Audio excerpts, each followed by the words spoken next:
네, 안녕하세요. 마석중학교 3학년 여러분, 반갑습니다.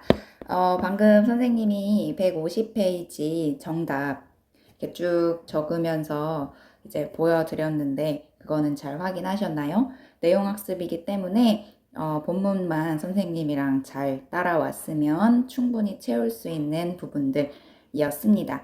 자세하게 못 보신 분들은 다시 한번 영상 처음으로 돌아가셔서 그것부터 확인하고 오시면 되겠습니다. 자, 선생님과는 이제 151페이지에 있는 목표 학습부터 함께 나가보도록 하겠습니다.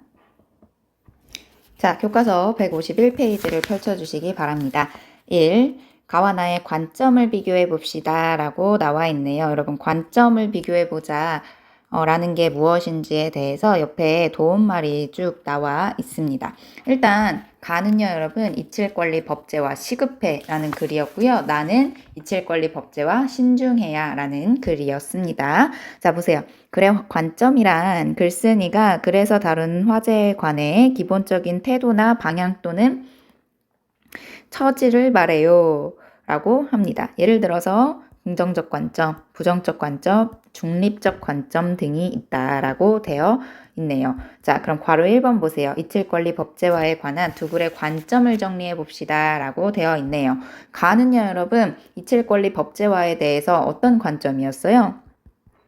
긍정적 관점이었습니다. 그쵸? 자, 그렇다면 나는요, 신중해야 였으니까 이칠권리 법제화에 대해서 부정적으로 바라보는 부정적 관점이었습니다. 여기에 추가로 더 적어보자면 가에서는요, 여러분, 이칠권리의 법제화를 긍정적으로 바라봤기 때문에 왜 이거를 시행해야 하는지에 대한 까닭을 막 설명을 해줬단 말이에요. 그쵸? 즉 이칠권리 법제화의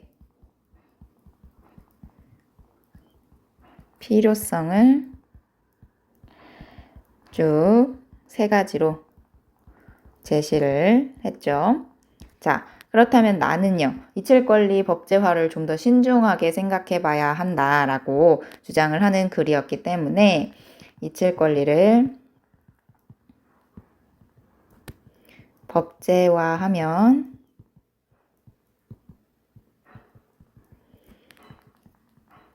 생길 수 있는 문제점들 세 가지였죠. 역시나 그거를 제시하였다 라고 이제 정리를 해볼 수 있겠습니다. 다시 한번 봅시다. 두 글의 관점을 정리하는 거였는데요. 가는 긍정적이었고 나는 부정적이었죠. 가는 긍정적인 관점이기 때문에 이칠권리 법제화의 필요성을 제시를 했다면 나는 이칠권리를 법제화하면 생길 수 있는 문제들을 제시했다라고 볼 수 있겠습니다. 자, 그러면 2번 보세요. 가와 나 가운데 어느 글이 더 타당하다고 생각하는지 까닭을 들어 설명해 봅시다. 말해 봅시다. 라고 되어 있습니다. 여러분, 이 첫 번째 소단원 관점과 형식을 비교하며 읽기의 학습 목표가 동일한 화제를 다룬 여러 글을 읽으며 관점과 형식의 차이를 파악할 수 있다 였습니다. 그렇기 때문에 우리가 이칠권리 법제화 라는 화제를 다룬 두 개의 주장하는 글을 봤고 이 두 개의 글이 어떻게 관점이 다른지를 파악을 해봤단 말이에요. 근데 여기에서 멈추지 않고 우리는 더 나아가서 똑똑한 중3 16살이기 때문에 나의 관점도 나의 생각도 이제 정해볼 필요가 있다라는 거죠. 가와 나 중에서 어느 글이 더 타당하다고 생각하는지, 여러분, 타당하다라는 건 이제 뭐 주장을 뒷받침하는 근거가 가와 나 중에 어디가 더 충분하다고 생각을 하는지, 주장과 근거 사이에 가와 나 중에 어디가 더 관련성이 있어 보이는지, 그리고 주장을 뒷받침하는 근거가 객관적이고 믿을만한지 등등을 살펴보면서 이제 판단을 내릴 수 있다라고 생각을 합니다. 자, 뭐 가가 더 타당하다고 생각하시는 분들이 있겠죠. 왜냐면 인터넷에서 요즘에 개인정보가 너무 쉽게 노출이 되고 있고 지금 있는 법으로는 충분히 보장받을 수 없다고 이제 근거를 제시를 했었잖아요. 그런 게 이제 더 타당한 것 같다라고 생각하신 분들 있을 거고 아니면 반대로 나는 나가 더 타당하다고 생각한다 라고 볼 수 있겠죠. 왜냐면 이 다 글은요, 구체적인 사례를 많이 제시를 했단 말이에요. 그쵸? 뭐, 아까 공무원의 예시도 있었고, 민호랑 정수 있었죠. 뭐 그런 예시들을 이제 충분히 제시를 하면서 주장을 잘 뒷받침하고 있다라고 볼 수 있겠죠. 그쵸? 자, 한번 적어 보시길 바랍니다. 나중에 등교 수업 때 여러분들의 생각 한번 확인해 보도록 할게요. 자, 그렇다면 2번 보세요. 2번. 다음 광고문을 보고 가와 형식면에서 어떤 차이가 있는지 파악해 봅시다 라고 되어 있네요. 여러분, 요 교과서 152페이지에는요, 광고문이 하나 실려 있습니다. 광고문 보니까 여러 그림들이 있고 크게 글씨들이 써 있죠. 나를 지워주세요 라고 되어 있네요.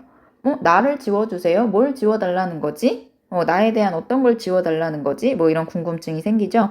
인터넷상에 퍼진 자신의 사진을 지우고 싶은 강우, 인터넷 게시판에 올린 글을 지우고 싶은 나래, 검색 결과에 나타나는 자신의 영상을 지우고 싶은 민철, 뭐 이렇게 지우고 싶은 과거가 있는 사람들, 잊힐 권리, 잊혀서는 안 될 권리, 이제는 법으로 보장받아야 할 권리라고 적혀 있습니다.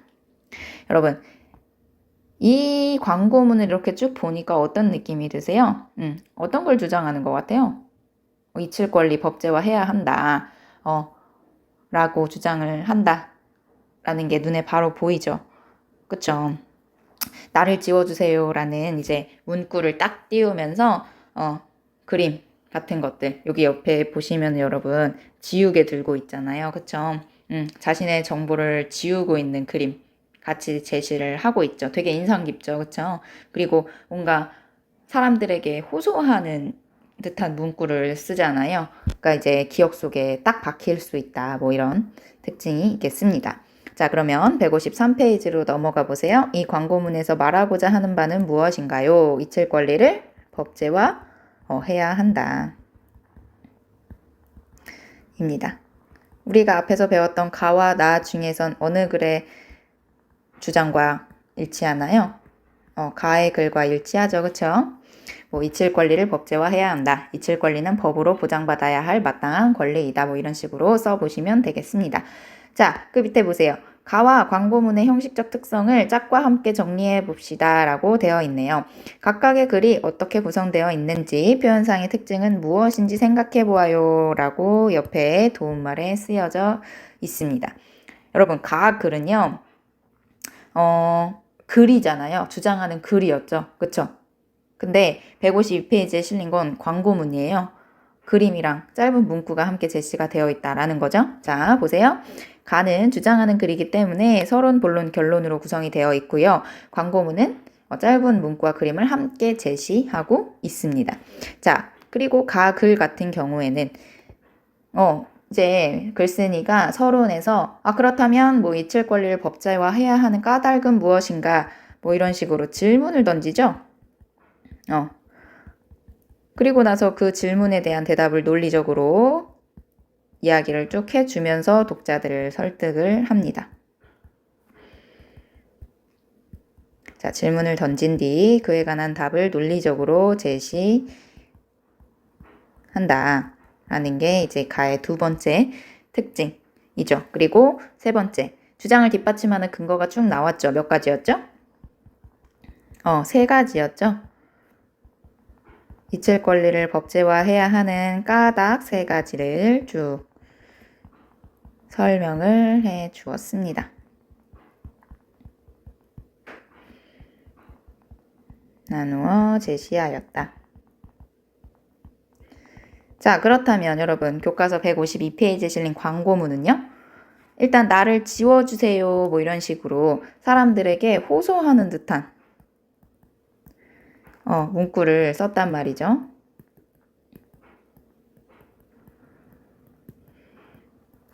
여러분, 우리가 이런 광고문이나 포스터 같은 것들을 보면 약간 호소하는 문구 같은 거를 자주 볼 수가 있어요. 뭐뭐 하지 말아주세요. 뭐뭐 해주세요. 뭐 이런 식으로. 역시나 이 152페이지에 실린 광고문도 마찬가지입니다. 또 그 밑에 작은 글씨 보시면 뭐 인터넷상에 퍼진 자신의 사진을 지우고 싶은 강우, 글을 지우고 싶은 나래, 영상을 지우고 싶은 민철 뭐 이런 식으로 사례를 짧은 문구로 막 제시를 하고 있잖아요. 그쵸? 지우고 싶은 과거가 있는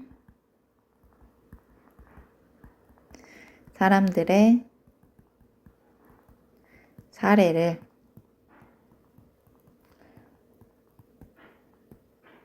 짧은 문구로 제시하였다라는 게 이제 광고문의 특징입니다. 자, 그러면 3번 보세요. 이에서 파악한 가와 광고문의 형식적 특성이 각 글에서 말하고자 하는 바를 전달하는데 어떤 효과가 있는지 말해봅시다 라고 되어 있네요. 여러분, 가 같은 경우에는 뭐 주장을 뒷받침하는 근거를 굉장히 자세하게 설명을 하잖아요. 왜냐면 글이니까. 그쵸? 그래서 글쓴이의 주장이 좀 더 타당하게 느껴질 수 있죠. 또한 광고문에서는 굉장히 크게 임팩트 있는 문구, 나를 지워주세요 라고 임팩트 있는 문구를 딱 제시를 함으로써 독자들에게 일단 호기심을 제공하잖아요. 그쵸? 독자들이 도대체 뭘 지워달라는 거야? 라고 이제 궁금해하게 만들고 그 밑에 이제 그림 같은 것들로 굉장히 인상 깊게 전달을 한다라는 그런 효과가 있을 수 있겠죠. 또 가 같은 경우에는 서론, 본론, 결론으로 이렇게 딱딱딱 정리가 되어 있잖아요. 그러니까 체계적으로 이해하는데 좀 더 도움을 줄 수 있겠죠. 그리고 광고문은 짧은 문구, 그림이 함께 있기 때문에 글에 조금 그러니까 글은 여러분들 글씨가 많잖아요, 일단. 그럼 여러분들은 읽기 싫어진단 말이에요. 근데 광고문 같은 경우에는 글보다는 그림이 더 임팩트 있게 다가오고 글도 짧은 문구로 딱 이렇게 강하게 다가오기 때문에 뭔가 한눈에 파악할 수 있다. 그래서 기억에 오래 남을 수 있다라는 효과가 있을 수 있겠죠.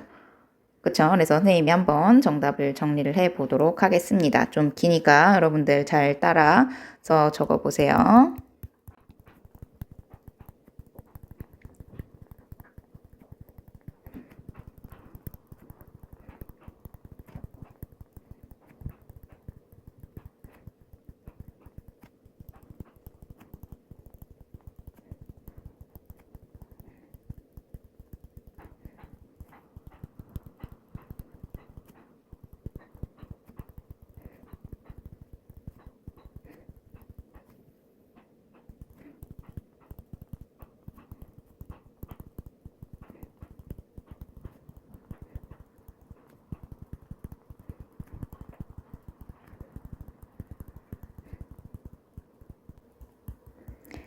자, 선생님이 한번 읽어드릴게요. 가는 주장을 뒷받침하는 근거를 자세히 제시하며 주장을 명확히 밝히고 있어서 글쓴이의 주장이 타당하게 느껴진다.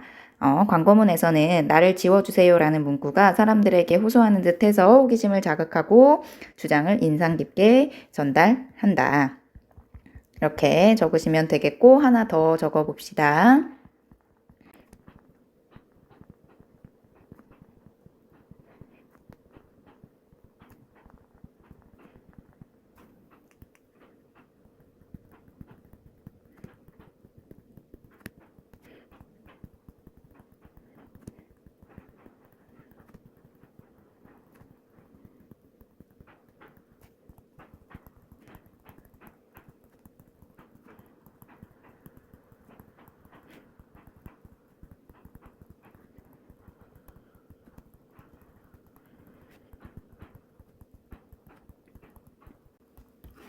자, 읽어드릴게요. 가는 서론, 본론, 결론으로 구성되어 있어서 체계적으로 이해하는데 효과적이다. 광고문은 짧은 문구와 그림이 함께 제시되어 있어 말하고자 하는 바를 한눈에 파악할 수 있으며 기억에 오래 남는다. 그러니까 여러분, 주장하는 글은 주장하는 글대로, 광고문은 광고문대로 이제 독자들에게 그 글이나 광고문을 보는 사람들에게 말하고자 하는 바를 전달하는데 효과가 있다라고 보시면 되겠습니다.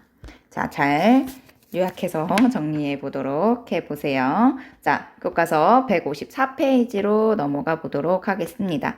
이체권리 법제화에 관한 자신의 생각을 까닭을 들어 써봅시다 라고 되어 있습니다. 자, 옆에 도움말 보세요. 이체권리 법제화를 다룬 가와나 광고문의 내용을 바탕으로 하여 이체권리 법제화에 관한 자신의 관점을 세워보아요. 라고 되어 있고 이체권리 법제화를 다룬 다른 글을 더 찾아 참고해도 좋아요 라고 되어 있습니다. 여러분 아까 관점이라는 거는 여러분 무엇인지 교과서 151페이지를 통해서 봤었죠. 글쓰기가 그래서 다루는 화제에 관해 갖는 기본적인 태도나 방향 또는 처지를 말한다 라고 되어 있습니다. 자, 그렇다면 여러분들은 이칠권리 법제화에 관해서 긍정적으로 생각하는지 아니면 부정적으로 생각하는지 아니면 중립적으로 생각을 하는지 본인의 관점을 먼저 딱 세워보고 그거에 대해서 나는 그냥 그렇게 생각해가 아니죠. 까닭을 들어 써보자 라고 되어 있습니다. 우리는 이제 서로 다른 동일한 화제를 다룬 여러 글을 읽으면서 이제 비교했고 관점과 형식의 차이를 파악하는 걸 넘어서서 이제 여러분들의 관점을 세워보는 것까지 해보는 게 목표이기 때문에 여러분들이 이 칸에다가 쭉 여러분들의 생각을 잘 적어주시면 되겠습니다. 이게 오늘의 과제입니다. 요거 적어서 사진 찍어서 구글 클래스에 제출해 주시면 되겠습니다. 어차피 등교회 선생님이 도장 찍으면서 다시 확인할 거니까 여러분들 미리 하신다고 보시면 되겠습니다.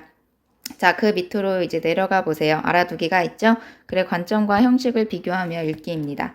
글이란 동일한 화제를 다루어도 서로 다른 관점에서 쓰일 수 있고 다양한 형식으로 표현될 수도 있다. 여러분, 우리가 그 선생님이 재미삼아서 성격 테스트로 보여드렸던 영상도 있었잖아요. 그쵸? 그리고 소단원 열기에서 뭐 위에서, 아래에서, 앞에서 뭐 보는 방향에 따라서 서로 다르게 보일 수 있는 그림도 확인을 했었죠. 그쵸? 그러니까 글도 마찬가지예요. 동일한 화제를 다루고 있다라고 하더라도 서로 다른 관점에서 쓰일 수 있다는 거죠.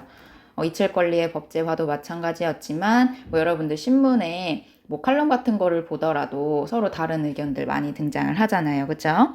동일한 화제를 다룬 여러 글의 관점과 형식을 비교하며 읽으면 화제에 관한 지식이 풍부해질 뿐만 아니라 그쵸? 내 생각만 알고 있는 게 아니라 다른 사람의 관점도 확인을 할 수 있기 때문에 이제 지식이 풍부해진다라는 거고 사고의 폭도 넓힐 수 있고 균형 있는 시각을 갖는 데에도 도움이 된다라고 합니다. 더 나아가 화제에 관해 자신의 관점을 세울 수 있기도 한다라고 하네요. 자, 중요하니까 밑줄을 쭉 쳐보도록 합시다. 네, 자 이렇게 해서 우리 소단원 1이죠. 관점과 형식을 비교하며 읽기 마무리를 해보도록 하겠습니다. 이찰권리 법제화에 대해서 긍정적으로 보는 주장하는 글과 그리고 부정적으로 보는 주장하는 글 비교하면서 우리가 읽어봤고 어느 글이 더 타당한지 그리고 그런 걸 바탕으로 해서 여러분들의 의견, 여러분들의 관점을 세워보는 것까지 이제 이 단원에서 했습니다. 여러분들 잘 따라왔을지 모르겠습니다. 선생님의 설명과 선생님의 이 수업만 잘 따라왔으면 완벽할 겁니다. 네, 그래서 여러분들 여기 154페이지 3번 자신의 생각 까닭을 들어 써보는 거 과제 해가지고 사진 제출해 주시면 되고요. 오늘도 고생하셨습니다. 우리 다음 시간에는 새로운 단원으로 다시 만나보도록 하겠습니다. 자, 고생하셨어요. 안녕.